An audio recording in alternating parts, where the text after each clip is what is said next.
I've always believed people reveal themselves in patterns. A change in voice, a delayed blink, the way someone breathes before they lie. It's how I've stayed alive this long. 40 years old, 20 of them in the field, and I can still smell a secret before it speaks. But lately, the patterns had changed where I least expected them. In my own home, Nora started coming home late. Not dramatically late, just believably late. An hour here, two there. Enough to make it seem like life was still normal. That's how clever lies work. They hide in the rhythm of real life. I told myself she was on assignment or stuck in briefings. We both lived in the shadow world, surveillance, cover identities, cold dinners. Suspicion was part of the job, but this was different.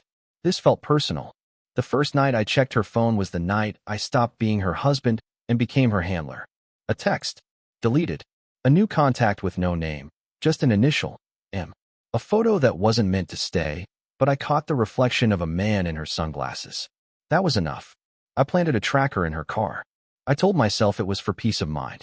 But peace doesn't need justification. Guilt does. She drove to the west side that night. Parked outside a hotel that didn't fit her budget or her cover. I sat in my car 2 blocks away, engine off, lights out. 2 hours later, she came out smiling. It wasn't a professional smile.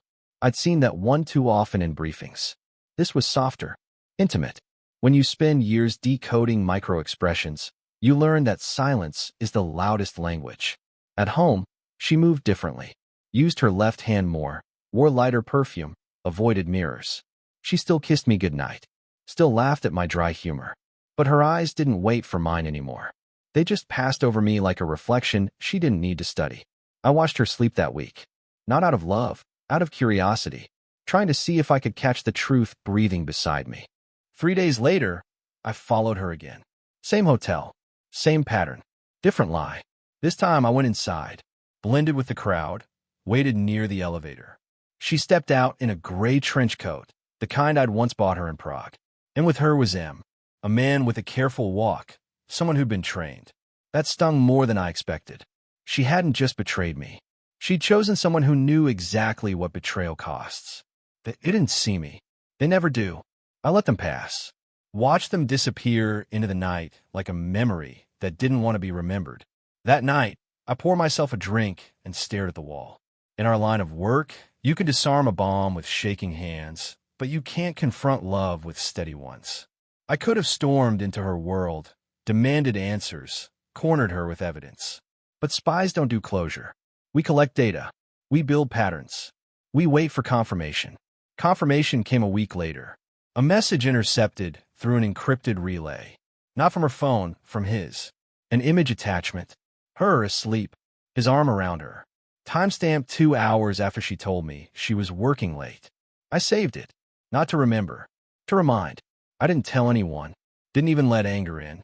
Anger clouds the lens, and I needed mine clean. The next morning, I made her coffee. Same way as always, 1 sugar, no cream. She smiled. Asked if I'd be in the field that week. I said yes. She kissed me on the cheek like a woman kissing a statue. And that's when I knew she was done pretending. The performance was over, and I was the only one still clapping. I didn't follow her again. Didn't check the phone, or the tracker, or the emails. Sometimes, when you already know the truth, collecting proof is just self-punishment. Instead, I waited for the day she'd tell me herself. It came sooner than I thought. She sat across from me at dinner, calm, composed, the kind of composure you only see in people who have already left you. "Gray," she said softly. "You always knew, didn't you?" I didn't answer. She smiled faintly, that half-true smile I used to admire. I didn't mean for her to go this far. That's the lie every liar rehearses first. She reached across the table, fingers brushing mine. "I still love you," she said. It sounded like an apology rehearsed for someone else. I nodded. Not because I forgave her, because I finally understood her. That night, she packed her things quietly. No shouting, no tears, just the sound of zippers and fabric. When she closed the door behind her, it felt less like loss and more like silence returning to its rightful place. I sat alone for a while, listening to the hum of the refrigerator and the ticking of the old clock on the wall. Every spy learns to read between the lines. But sometimes, what breaks you isn't what you missed, it's what you refuse to see. Weeks passed. The agency called, asked if I needed leave. I said no. Work is easier than healing. One night, I found her old scarf in the closet. It still smelled like rain and betrayal. I folded it neatly and put it back. Some memories deserve to live quietly. You spend your life mastering the art of deception, how to plan it, how to see it, how to survive it. But no amount of training prepares you for when it comes from the person who said your name like it meant something. Nora wasn't my enemy. She was just the only mission I ever failed. And maybe that's why I keep working. Not for justice, not for peace, but for understanding. Because in the end, spies don't fall apart from bullets or betrayal. They fall apart when the truth finally tells them they were right all along.